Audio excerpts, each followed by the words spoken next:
I didn't think I would ever really had to make a video like this. I knew at some point I would, but I didn't think it would have to be so soon into the idea of where the current game, or at least where currently Critical Ops is right now. But listen, you guys, Frost here, and I just want to simply talk about the current state of Critical Ops at this very current moment that you're probably watching this on this current day.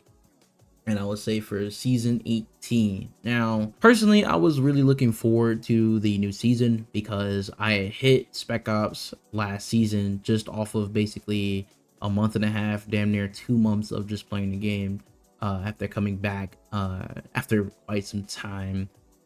And honestly, that was a pretty cool achievement for me. But this season, for some reason, is by far like one of the most, not challenging, but it is to the point where the game is basically unplayable right now in its current state. And I want to talk about a couple of things that's going on. The first thing that I'm just going to get out of the way and just kind of get it just gone, so that way, you know what I'm saying, because I already know people are pretty frustrated. It's probably why they clicked on it.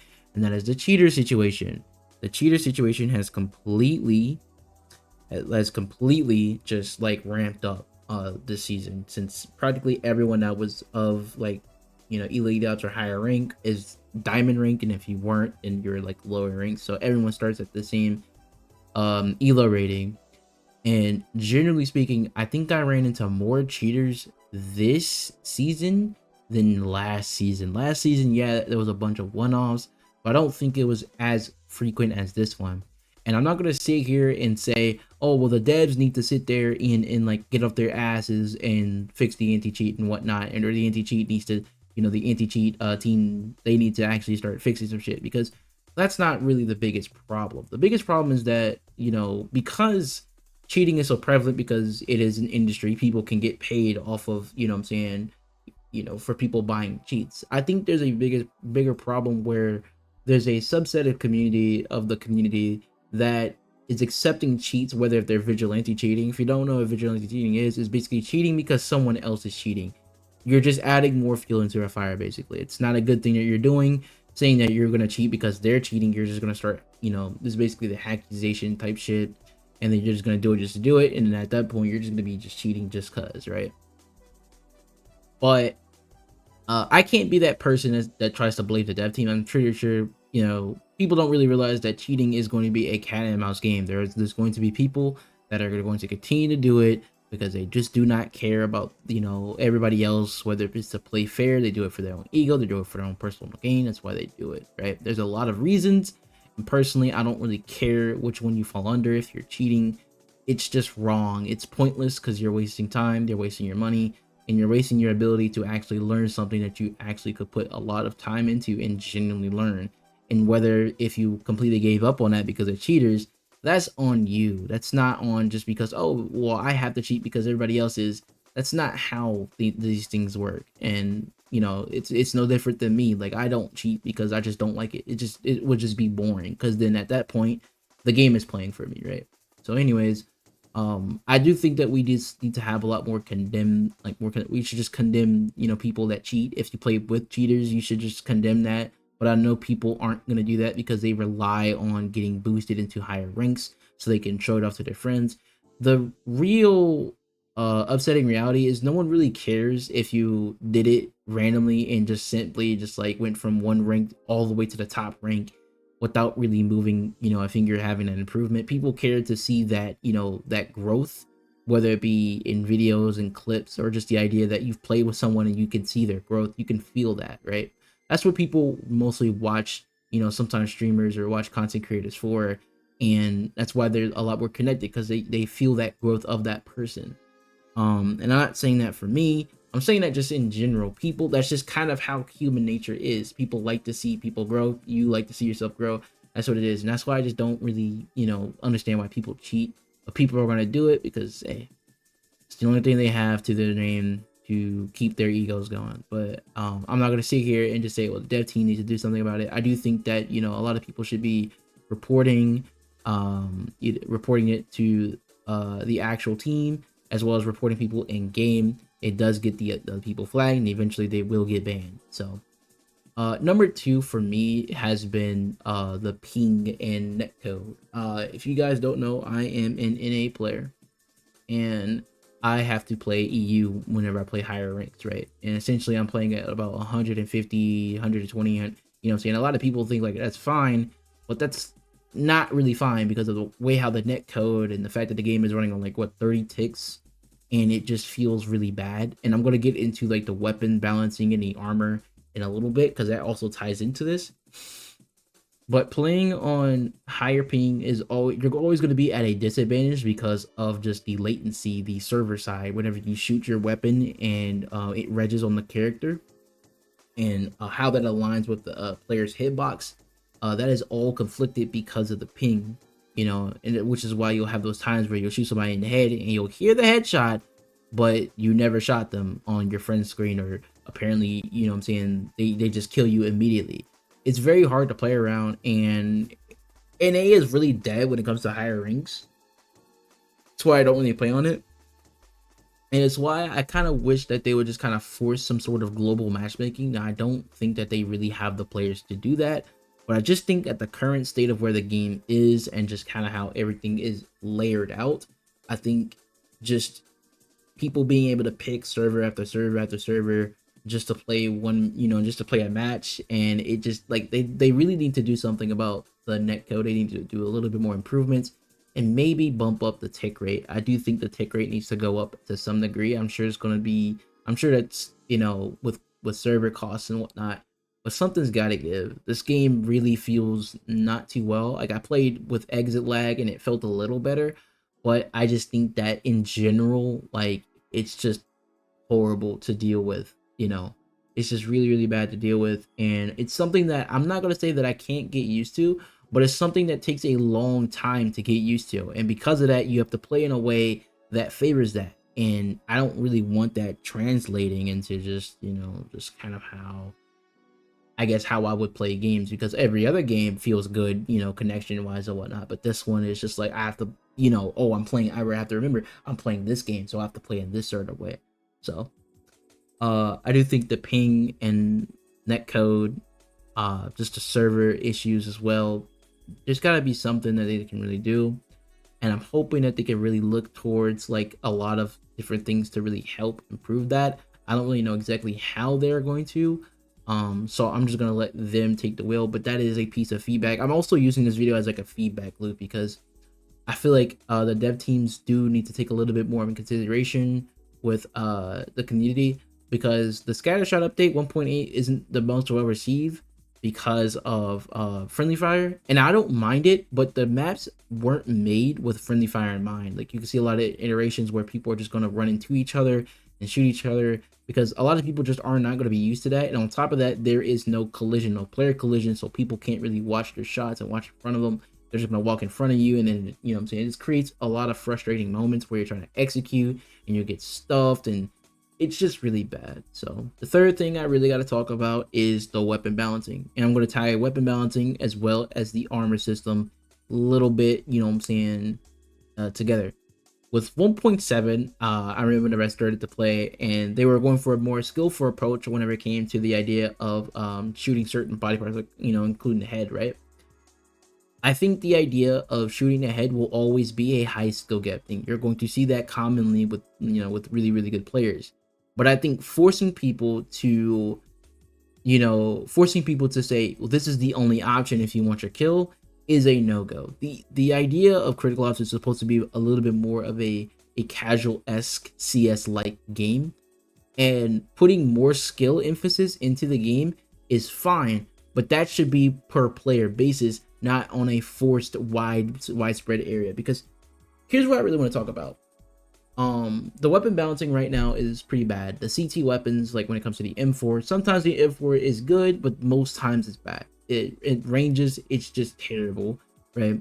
Sticking a full spray, it's terrible, you know, and sometimes your spread is just not going to really hit its target whenever you need to. A lot of the CT weapons, like the AUG, for the cost of what it is, feels horrible to use, which is why you don't see people using it. Sure, it's a good weapon and it boasts good stats, but the recoil in itself is literally a crime compared to the SG. it makes no sense that the SG is as strong as it can be, but yet the AUG cannot counter that. Like, there should be a reason why people should say, oh, I'm gonna buy the AUG, because technically every single map is CT sided. Not every, you know what I'm saying, not every other, not T sided. Every single map, mostly is CT sided, because the defense is supposed to be strong. Otherwise, if the attacking side was always going to be the strongest, we would actually low-key have a problem, because then at that point you can't defend, and then that's where, the snowballing happens, really. But it just sucks that CTs don't have a lot of options to defend with good weapons. Whenever you look at the T side, you have the SG, you have the AK, and you can even still have access to the SCAR and whatnot. And then CT, and these are just rifles. Like, obviously SMGs are going to be good outside of the P90. P90's it's hit or miss. I kind of like the P90 nowadays, but I do think that the weapon balancing needs to be looked into, and giving weapons like the M4 a little bit more damage range, and making it cost maybe $100 more or some shit like that, or just making the recoil, the spread, a little tighter, because using the M4 is like a gamble sometimes. Sometimes you do good with it, but there's just other weapons that do it better and can get one shots consistently outside of the M4. And I'm not saying that that's a bad thing, because obviously when you sign up to use the M4, you're trying to use a slightly more accurate, esque weapon that can boast decent damage, but it's just terrible at range. And it's not just the M4 that's terrible at range. Practically every weapon is terrible at range, because the armor system, and kind of not really the armor system, but the limbs multiplier, when you shoot at the arms or the legs, is a 0.5 times multiplier, which is weak as fuck. Like, to put it in perspective, games like what CS2 and Val have like a 0.8, 0.85. I think it could be bumped up to a 0.75, because that would make gunfights a lot more consistent, and don't half out so much of your damage that you're doing with a certain weapon, and have for those really inconsistent eating matchups where you're just constantly putting bullets into someone and they just don't die, right? And because of that, like, I do think that shooting the torso should be rewarded if people are going to be first to shoot, and what I'm saying, because it just creates a lot of incoherent variables where, you could shoot someone 5 times in the stomach, but then they'll shoot you once in the head when you're first shot. And just because, you're probably a little bit patient. And technically, yes, that is a skill issue, a skill thing. But there's a lot of instances on why, if I put 6 to 7 shots, no pun intended or anything like that, but if I put 7 shots to someone's stomach, but then they one shot me in the head, it's like, how are they not dead when I'm using a rifle? I think if you're using like a higher caliber, like if you're using like rifles, like a higher calibers, there should be more armor penetration outside of that, rather than just just standard, just where it is, because it's like a 70%, penetration when it comes to Kevlar. And it calls for a lot of inconsistencies in gunfights, and it just rewards a lot of lucky stuff that happens, as well as just very spammy weapons. Like SMGs are still really good, because you're still really accurate on the move, right? You're not really spreading too much and whatnot, and you can still put off really good damage, and compared to like rifles where you have to be a bit patient, right? But I do think that a lot of that needs to be looked into, and I wish it was something that they really talked about, going into 1.7, because I'm pretty sure they were testing it, but it's whatever. I'm just really hoping for a shift, a change in kind of the weapon balancing, because it's really kind of bad right now for CT side, and then T side, just in general, just weapons feel really spongy because of it if you have armor. So shooting the head is obviously the better play, but at the same time, I don't think that should be something where it's like, oh, well, if you want to win your gunfights, shoot the head, because it kind of gets boring.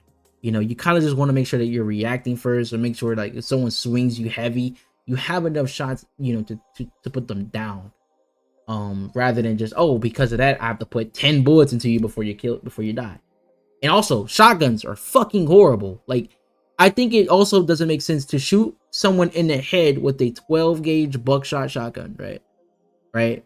or just any shotgun in general. Like if you're close enough, shotguns are mostly supposed to counter SMGs because it's stopping power over to one shot. If you're that close enough to someone with a shotgun with a SMG, you should be able to one shot to the chest with a shotgun. And to a degree, yes, that could happen. But once Kevlar is on, once that Kev comes on, it's wraps. Like sometimes you can't even get a one shot. You have to play, you have to jiggle peek, which is fine.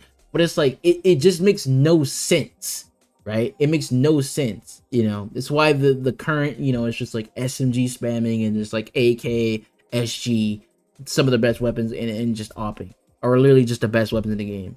So it's just stale because other weapons could be really good at what they do, but they're not really doing much with them. And it was why I said I just think that there just needs to be more of a balanced passing on that stuff, so that way other weapons just feel more in line, you know. As far as everything goes, outside of just cheating, it's been, season 18 has been very stressful to play because of a lot of these issues, and I really hope the dev team can really kind of take, I don't know if anybody will be watching this video from that standpoint, but I really just hope that they can kind of look inside of just like how the game is, and really, you know, like just be a little bit more intact with your community, talk about some things, you know, what could be changed and whatnot. Because I do think to a degree, yes, sure, the dev team is actively making changes and are listening in some cases to the community, but they're not listening to very like specific things that a lot of people have been asking for, kind of just doing their own thing. And then for them to kind of just like, they rolled out the whole like friendly fire thing. It was just, why? Like kind of like, you know, like no one really asked for it. It's fine, I guess, but no one really asked for it. So outside of that, I mean, I feel like I've just been talking a lot, and I don't want to have this video drag on for 30 minutes. So that's kind of what I really wanted to say. Ranked is pretty much unplayable. Yeah, it's just been a very frustrating, I would say, week. Like just this whole time I've mostly been playing season 18, and I really do hope that a lot of this is hawked down on and changed. And I already know the anti-cheat is going to be getting updated, but it's just so the bans need to be a little bit more frequent, I feel, and it's all over the place. But anyways, thank you guys for watching. Still got a bunch of projects underway, and yeah, appreciate all y'all support. Let me know how y'all feel in the comments below, and as always, peace.